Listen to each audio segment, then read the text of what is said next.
OMG Zuz, it's me, it's Red Gamut, I'm back, boys, girls, and in-betweeners. I'm currently recovering from a cold or a flu. Actually, it's probably the latter, considering I nearly died. I don't know how I'll go through this podcast. My voice is a little bit growly. But at least I have the lovely and wonderful Nayrman here to assist me. How are you doing? I'm doing pretty well. How about you besides the cold? You feeling better? I am feeling a lot better, and thankfully for once in my entire life, it actually happened during the week instead of like me getting sick in time for the weekend and then clearing up by the time I had to go back to work. So, yeah, that's something. I got a day off out of it. Yeah, that's always nice to at least get some home R&R during the week. Indeed, and this week we actually have things to talk about, unlike last week, which is why we kind of skipped the podcast last week. If you guys missed the podcast last week and you're kind of wondering why there wasn't one up there, make sure that this is an early plug, make sure you hang out and check out my Twitter, which is at Kaneprovis, Kaneprovis, because I tend to post news and things like that, like we're not going to do a podcast this week. Yep, there's always updates on his Twitter. Yeah, exactly. See, I've even got Nayrman's endorsement, but that's not what you're here to talk about. Well, that's not what we're here to talk about. We're here to talk about news and things that are happening in geek and gaming culture. So let's kick things off with the announcement of the 6th, I believe, WoW expansion. World of Warcraft is happening. It's called WoW Legion, which is going to be happening next year. So I guess first and foremost question here is now, do you have any investment in the World of Warcraft universe? Have you ever been down that particular road? No, I have not. I know people who play World of Warcraft, but I personally do not. So, I've always been curious about their expansions and the like whenever they announce them, but I personally have no vested interest in it. Personally, I couldn't give a crap. Looks interesting, though. Yeah, I mean, I've always been intrigued in MMOs, but I just don't really have the time or patience to play those for the long haul. Really? Why is that? Why didn't you get into the MMOs? I just don't play games for that long period of time that you kind of have to get into for MMOs. Yeah, it's kind of funny. Like, I always used to have like this philosophy about World of Warcraft, where it was like you're either playing World of Warcraft or you've never tried it. But like honestly, nowadays I can kind of take it or leave it. I will say that I'm actually kind of intrigued by this one though. I still haven't finished the current expansion yet. I'm still only like level 92 or 93 or something like that. I mean, it looks great. I just don't have the time to play it. That's kind of the problem.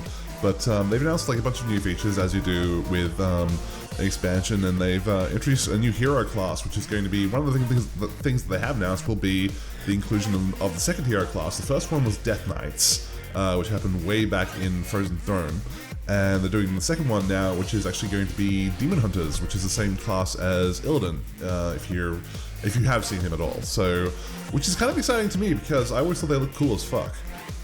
That's pretty interesting. It's always interesting when they change kind of the metagame for everything by adding a new class, or kind of just rebalance everything in a major update like this. Yeah, I suppose the question I'm kind of interested in is like, does WoW have the legs to really last, is what I'm kind of curious about, because obviously like back in its heyday, like at the height of its popularity, it had nearly 12 million concurrent subscribers, I think. I don't know what the exact number is now, although I did hear a report very recently that they just dropped by about 1.5 million, which is a fairly significant drop. So, you know, they're going to be hovering well below that.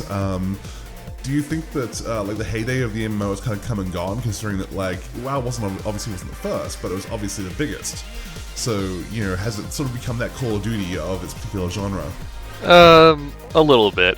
I don't think the MMOs are really going anywhere. I just think that WoW has had its time in the spotlight, and we're getting some real competition to it, whether it be Final Fantasy 14 or other MMOs that have been coming out.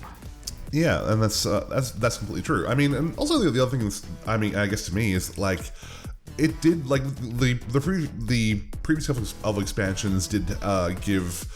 They've been constantly upgrading the graphics engine as they go. I mean, if you go back and look at like the original vanilla WoW compared to where it is now, yeah, they're worlds apart. You know, no pun intended. And the last couple expansions did also give it like a serious graphical upgrade. But even in spite of the fact that those expansions gave it a serious graphical upgrade, it still looks like a game that's a good 5 or 6 years old by now.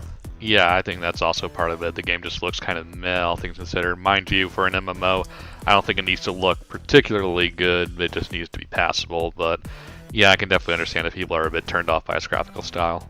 Yeah, I mean, I remember seeing a review for a previous expansion a few years ago, and they basically said that one of the comments that really stuck with me was that like it's a good thing that the art design is as good as it is because the graphics is starting to look really dated, and I think that that's like something that's going to like just follow WoW around from now on because, you know, unless they, you know, don't update the graphics engine but just completely overhaul it at some point, that's going to be like an ongoing problem for them. Well, that's kind of a damned if you do, damned if you don't. If you do, you're going to require everyone to update their PCs or graphics cards and things like that. But if you don't, you're going to look kind of like crap. Yeah, fair enough. Anyway, let's move on from World of Warcraft because this is going to be the part of the podcast where we talk about spoilers, and we haven't done this before in a podcast. So what I'm going to do is we're going to talk about Resurrection of F because Nayrman's finally been out to see it, and I've actually seen the ending of it. I found a shitty phone capture that someone had on YouTube. We're going to talk about Resurrection of F, so I'm going to put a little comment into the video which tells you when you can skip ahead to if you don't want any spoilers regarding Resurrection of F. So go ahead and like look at where it should be popping up right now, and just go ahead and skip ahead to that point if you don't want your precious ears to be violated by our words of spoilerage. Yep, so if you want to know how it goes by yourself, go see the movie. Pretty much. So that said, as I said, I actually I read reviews when it first came out on Kotaku, because they went and saw the Japanese version, and they basically said that it wasn't very good. And so based on that review, I kind of just looked it up on YouTube and found someone who snuck a phone to the cinema and recorded basically the final fight between Goku, Vegeta, and Frieza and watched it. And based on that, I kind of had to agree that it just looked pretty unimpressive. However, before we get into that particular part of the movie, you've seen the entire thing. What's your assessment of the film? What's your breakdown? First half is good, second half is the short version. Well, why don't you give us a rundown? What kind of happens? What do you like? What don't you like? Well, I liked how in the beginning it was a slight bit more adventurous when they were kind of gathering the Dragon Balls and looming over resurrecting Frieza, as well as the Frieza kind of heavy metal screamer song from Japan that they use when he finally gets revived. But in the beginning, it's basically Gohan, Master Roshi, Piccolo, Tien, and Jaco, the Galactic Patrolman, fighting Frieza soldiers. So it's nice. Oh, and Krillin as well. So it's nice to actually see them, actually do stuff. Compared. No one ever remembers Krillin. Yeah, no one remembers Krillin, but it's nice to actually see them do things rather than rely on Goku and Vegeta for every little thing. And then Goku and Vegeta show up, and it becomes a one-sided curb stomp. Again, so before we get into that again, I did hear, again, this is kind of what I read in the review, that the Galactic Patrolman that you mentioned was probably the only decent new character that was actually added into the movie. What did you think? Yeah, he's from a manga that Toriyama wrote a few years ago that kind of ties into Dragon Ball.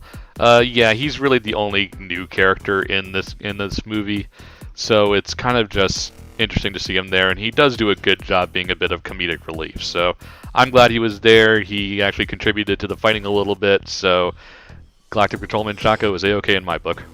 Nayrman seal of approval. Alright, so that being the case, I always kind of like the anti-heroes personally. I don't normally go for the heroes. I always kind of preferred Boromir over Aragon, and I always preferred Vegeta over Goku. So when I saw in this movie that Vegeta was also going to be Super Saiyan God Mode Super Saiyan, because I can't think of a less awkward way to say that, he's going to have blue hair. I was actually kind of excited for it because I was like, okay, finally, not since the Android Saga has Vegeta been on the same power level as Goku. And not only do they not really address whether Goku is actually stronger than Vegeta or not, but they don't even address how he became God Mode in the first place. No, not at all. I just assumed that at some point between Battle of Gods and this, that they did the hand-holdy thing and made Vegeta a god for a temporary time. Yeah, so that, wouldn't that be the kind of thing you should really, even if you wanted to just gloss over that and just say, oh yeah, we totally did this at some point. I mean, isn't Vegeta being a Super Saiyan God at some point, worthy of interest? Isn't that something that, they could have thrown to a flashback or something? Or I don't know. I mean, it just seems like a wasted opportunity to me. It's like, oh yeah, he just went God mode at some point, whatever. Yeah, and ultimately it just is a big wasted potential the entire second half of the movie. I mean, it's just a lot of missed opportunities because it's just Goku and Frieza fighting the entire time. Vegeta doesn't get to really do anything this movie. Yeah, so let's go into that. So basically, the problem with the fight, from what I saw of it, and this is what I've heard you agree with as well, is the fact that like Goku and Frieza throw down, and essentially Goku is kind of holding back most of the time. He's not really going all out to kill Frieza. He only sort of ramps up his power level in response to Frieza ramping up his power level and so forth. And the problem kind of is, in a nutshell, is the fact that even if Goku was somehow beaten by Frieza, the fact is that they were so evenly matched at that point that basically Vegeta would just be able. He was sitting on the sidelines the entire time, just waiting for his turn, and so he'd just be able to step in fresh as a daisy, so to speak, and be able to go toe to toe with a Frieza who was probably by that point somewhat exhausted and weakened from his battle with Goku. So there's never really any sense of danger that they're going to lose this fight one way or the other. Yeah, pretty much. And even then, Goku's never not in control. He's always kind of one slight step ahead of Frieza, or Golden Frieza, as he refers to himself in his new form. It's just, Frieza's never a threat in this movie, so it's just kind of pointless. Yeah. So that's pretty much what I saw, and let's go. We spoiled this much. Let's go ahead and spoil the ending for people who can't be able to go see it in the cinemas or don't have no interest to. In essentially the fact that the Earth gets destroyed. Whis pulls out a Deus Ex Machina of being able to rewind time by 5 minutes, and Goku turns around and basically Vegeta, who was about to kill Frieza, because he, being free, Vegeta, kind of has that right to, considering he was the one who wiped out the entire Saiyan race. Just before Vegeta was about to kill him, but Frieza interrupts him from doing so by destroying the planet. Goku teleports in, just basically frag thieves and steals the kill from Vegeta. Yeah, pretty much. And everyone in the theater I was with at the time was kind of like, really? Between the kill steal and the time reversal thing. It was just kind of a giant, well, fuck you, this doesn't really matter sort of thing. Exactly, yeah. So, yeah, I mean, obviously there have been a lot of Dragon Ball movies. Some of them have been really good, some of them have been really bad. So how would you rate this one overall? I mean, where does it sit in the pantheon of Dragon Ball movies for you? Well, it's better than Bio Broly. Anything's better than Bio Broly, and God, what's the movie with like the Tree of Power Fruit, whatever it was? I forget.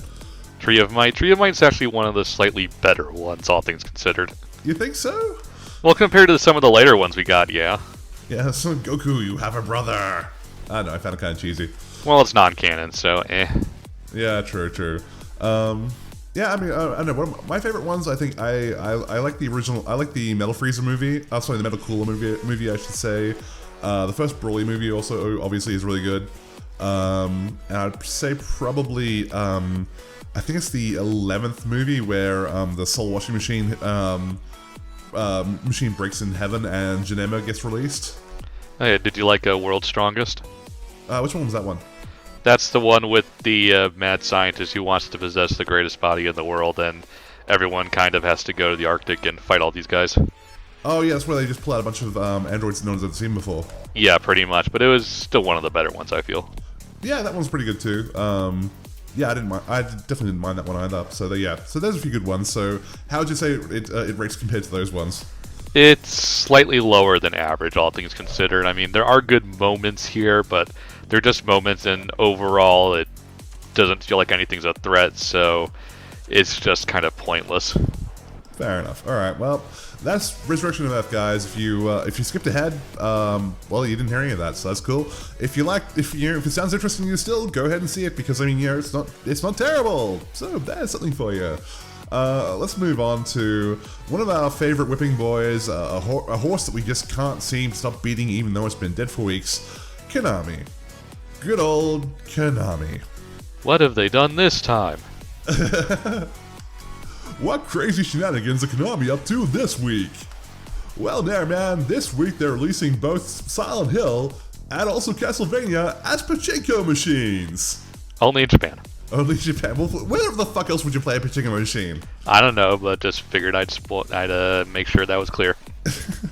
So there's sort of two parts to the story. The first part is that that Konami, who are a company that for anyone who's been keeping up on the news, obviously have been treating their employees, their staff, and also their property pretty fucking poorly over the last year. Not even going into obviously all the stuff about Kojima. There's been reports about how they monitor people within the company. I read an article this week. Apparently, if you get back from your lunch break late at all, they'll actually announce your name throughout the entire company. Yeah, I read about that. It was pretty big news when it came out. Yeah, so they're treating everyone like shit, and now they're treating their IPs like shit because, fresh off the back of canceling PT, the new Silent Hill game, they have announced that not only are they making a Silent Hill pachinko machine, which, survival horror and pachinko together at last, they're also releasing a Castlevania pachinko machine, which is going to have quote-unquote erotic violence. Because that's what you want out of your pachinko machine, erotic violence. That's what I want to have. I want to have a rock hard dick while I'm playing pachinko. I can tell you that right now. Just like everyone who will play this machine, I'm sure. It's like I can't expect that. I expect that from Koei Tecmo. I do not expect that from Konami. Yeah, it just kind of came out of left field and kind of pissed everyone off because it was just so stupid. Yeah,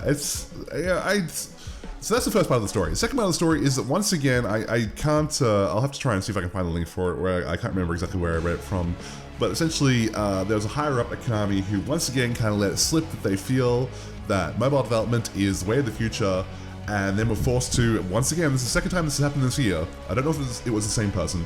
As you can tell, I'm very much into researching my facts. But it was definitely a person at Konami who said this, and then once again, for the second time in a year, they were then forced to backpedal and say, just because we think that mobiles are really shit hot and it's really easy to make games for them and super cheap and really cost effective, doesn't mean we're going to be abandoning, AAA development. Yeah, I don't believe them for a second at this point. If this is the second time they've had to backpedal from the same comment. Yeah, it's just, I've pretty much at this point, I think, I'm not alone in saying that I've just pretty much lost faith in Konami. Yeah, you're not alone there. I pretty much lost faith in them too. I'm going to get Metal Gear Solid 5, and that's probably going to be it from them for basically ever at this point. Yeah, also, and on that note, if people who are unfortunate enough to own an Xbone like me, Metal Gear Solid Ground Zeroes is free if you have a gold subscription at the moment, so I'm going to pick that up at least. Hooray! Hooray! Get to, enjoy the legacy of Kojima, which they're busy pissing all over. Yep, at least you get the demo for free. Yeah, so basically, it looks essentially as though they just, intend to just take all the properties that they have and just completely give zero fucks. Essentially, they just at the point now where they just clearly want to leverage any kind of money that they can out of those properties, and they don't give a fuck about whether people like it or not. Yeah, sadly, this is the case. Let's just hope someone can kind of swoop in and either save the company or it goes down so badly that they have to sell off all their IPs so they can get in the hands of actual good developers. Yeah, I mean, well, that being the case, I mean, do we know that they're in financial dire straits? Is that a reason for this kind of change in direction for them? Not that I know of, but obviously things can't be going too well if they're basically shutting down most, if not all, of their core development staff. Yeah, well, I mean, mobile gaming is obviously very big in Japan at the moment. Would it just simply be, a case that the higher-ups in Konami just went, fuck it, we can spend $100 million making a game where we might make, $100 million back, or we can, at best, obviously, or we can spend $5 million making a game and make the same $100 million back on a mobile game. It's because obviously, it's way more cost-effective to develop mobile games than it is to develop AAA titles for major consoles.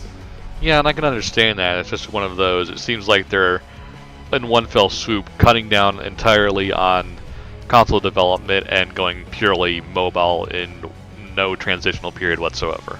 Yeah, and I agree. And one of the people on my stream yesterday actually pointed this out, that if they're going to do that, there's no problem with going mobile. There's no issue with that whatsoever. But they should take the Nintendo route. They should take the route Nintendo has said that basically they're going to develop mobile games, but those mobile games will be exclusive from what they're developing on consoles. Yeah, pretty much, but Konami's not going to be doing that, so whatever. Yeah, fuck those guys. Pretty much. Alright, so moving on from that sad legacy, some quick news, because once again, if the stuff happening in fighting games, I like to report on it. So, the next character for Street Fighter V was revealed, and it happens to be the Spaniard, the Matador, the Wolverine wannabe, Mr. Vega. I woke up to that news earlier this week and probably proceeded to give no fucks. How about you? I like his fancy shirt, though. He's got a very lovely shirt. That's absolutely true. He's finally decided to cover up that chest of his. I don't know. I mean, I was honestly very surprised to see Vega. I mean, yes, he is one of the classic World Warriors from Street Fighter 2. So, it's not completely shocking that he made the cut into Street Fighter V. But Street Fighter V is only going to have 16 characters at launch. And I believe he is the... Oh god, I'm kind of still having trouble recovering from this flu. I believe he's the 10th character that's been revealed so far. If not, maybe the 9th, but probably the 10th. I don't really count my fingers right now. But, that being the case, there's only a small portion of characters left.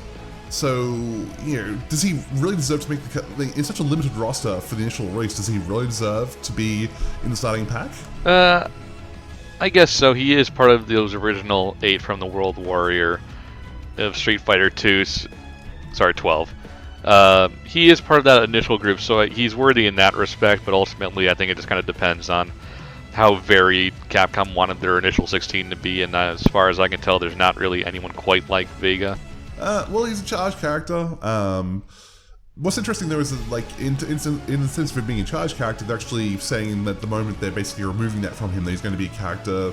They seem to be, this is going back to our earlier hypothesizing that Street Fighter V is going to be a much faster, much more aggressive-oriented game, and to that extent, we are pretty much on track because both Bison and Vega, who were previously charged characters, had those charge limitations removed from their inputs. So basically, their inputs now mostly rolls, essentially. So they're removing that need to hold back and actually charge up your basically just spend 2 seconds charging each move before you perform the input for it. So that in itself is that's interesting, certainly, but that also removes some uniqueness from his character, essentially. I see. So I wonder what they'll do to make Vega stand out a bit more compared to the other characters that they'll have in that initial roster. They've given his claw is retractable now. Apparently, when his claw is retracted, he apparently gains different moves and things like that. So they're doing some interesting things with him. I just thought, purely from a character standpoint, it just felt like he's not really that popular. You don't really see Vega much at tournaments or anything like that. So I don't know. It just felt like a strange choice to me, given the stupid amount of characters they have to pick from. That we now have both Bison and Vega from the original the Championship Edition 12 characters now making the cut in Street Fighter V. So if Balrog or Sagat also make the cut, I'm going to be pretty upset because I think that Street Fighter 2 was a great game, and obviously it paved the way for what we're doing now. But do we really need to pay homage to it so heavily, considering that Street Fighter 3 is considered largely to this day to be the best fighting game ever made, and that game didn't have any characters from Street Fighter 2 except for Ryu, Ken, and Chun-Li. Yeah, I see. I don't know what they're going to do. Ultimately, it just kind of depends on what they want the game to be and what characters will best suit that. We're obviously going to get some changes to characters, as you mentioned, with the charging, but we'll just have to see what they do. Obviously, the roster is going to expand from those 16, so I think it's just more who's going to be popular enough starting out to get that initial install base, more than, say, a tourney character that may be hard to pick up or may not be the most popular casually. Yeah, fair enough. And also, speaking of characters, we also had of all things, they announced the Season 3 for Killer Instinct, which is not surprising at all, because it's a great game. But they've actually gone ahead and released in advance, basically as a test character, that they're going to only have him available for a month and then pull him back off the console so they can tweak him some more. Is they've actually added Rash from Battletoads, so they have a guest character now in Killer Instinct, which is available for a month. Pretty surprising choice. Definitely. I mean, it's not completely out of left field considering Microsoft owns the property, but it's kind of surprising considering besides the Shovel Knight DLC, we really hadn't seen the Battletoads in a long time. Exactly. So, I haven't had a chance to play it yet. I really do want to go back to playing Killer Instinct, I just don't have the freaking time these days. But yeah, I would love to be able to check that out and have a look. But yeah, I think it's great, I think it's cool. I mean, he looks really interesting, I just haven't really had a chance to look at him, but I thought that, it was just a very interesting choice for a guest character of all things, considering, you look at games like Mortal Kombat and whatnot, where they have Predator and Freddy Krueger and Jason, things like that. Going for, franchises which are a little bit more well-known than Battletoads. Yeah, it's probably just because it's the only franchise Microsoft has that would fit a straight-up fighting game that's not already part of Killer Instinct. True. Alright, and we'll move on just briefly to our last topic, which is going to be, there was the delay announced for Mighty Number 9. Concept is bungling everything right now. It's so depressing. Really? Why is that? I mean, I haven't really been following this game very much. I was interested, Obviously, that's the spiritual successor to Mega Man, and obviously we've discussed that before, so we don't need to recover it. But why is it so depressing that things are being bungled at this point, aside from the obvious? Well, first they said there was going to be no delay, even though retailers said there was, and then they kind of had to go back and backpedal and say there is going to be a delay just recently, which pissed off a lot of people. But there's also that Red Ash game that they kickstarted, which really didn't meet expectations funding-wise, but they got a publisher, so it's going to be made anyway. It's just that they've been very kind of secretive about things. They haven't really been transparent about what's going on with the game. They haven't been very good with explaining where all the money's been going to, both with this game and Red Ash, considering they're both getting publishers, they're both getting wider releases. It's just been a weird situation where they haven't been very clear as to what's been going on with the company. Yeah, and I mean, I think that's probably just overconfidence on their part, basically banking obviously on the name of the creator and things like that, and obviously his legacy with Mega Man games and so forth. So maybe they just really overestimated how the market would respond to their proposition, given how well that they responded to Mighty Number 9 in the first place. Yeah, definitely. It's just one of those. A little humility would be good on their part at this point, considering the last month or two have been pretty abysmal for them. Yeah, so how long is the delay now that they've acknowledged that there will be one? I believe they said it'll be released early next year. Okay, so when was the original release date? Middle of September. Okay, so that's a fairly hefty delay, but well, hopefully it won't get any worse than that. Let's hope not, because if it gets delayed one more time after that, the game's probably not going to do well. Fair enough. Well, that's going to do it for this week, guys. I got a stream to run, but before I go and do that, Mr. Nayrman, if people want to find you, where can they do so? You can find me on my YouTube channel, Brain Scratch Comms, or you can find me on Twitter at NayrmanBSC. Indeed, and as I've already mentioned, you can find me on Twitter at KaneProbus, KaneProv for Victor IS. There's some cool stuff we're doing there. I'm covering a lot of stuff. I'm doing a lot of drawings as well. I'm going back to drawing a lot. I'm posting those up there. We had some really fun stuff last week on my stream where people proposed that I basically have a Rule 63 version of myself, which is a gender reverse version. So there's pictures of that up there now, and I've been putting them up on the channel and things like that. So if you're wondering why there's boobs on the channel now you know. Hooray, boobs. Hooray for boobs indeed. As people know, if you've been watching this channel long enough, you know that we have very pro boobs around here, and I've incorporated I've incorporated that into the channel artwork to reflect it. So if you find yourself being aroused by it, then just know that you're being aroused by me. That's going to do it for this week, guys. Thank you very much. I'm going to leave you with that thought, and we will see you all very soon.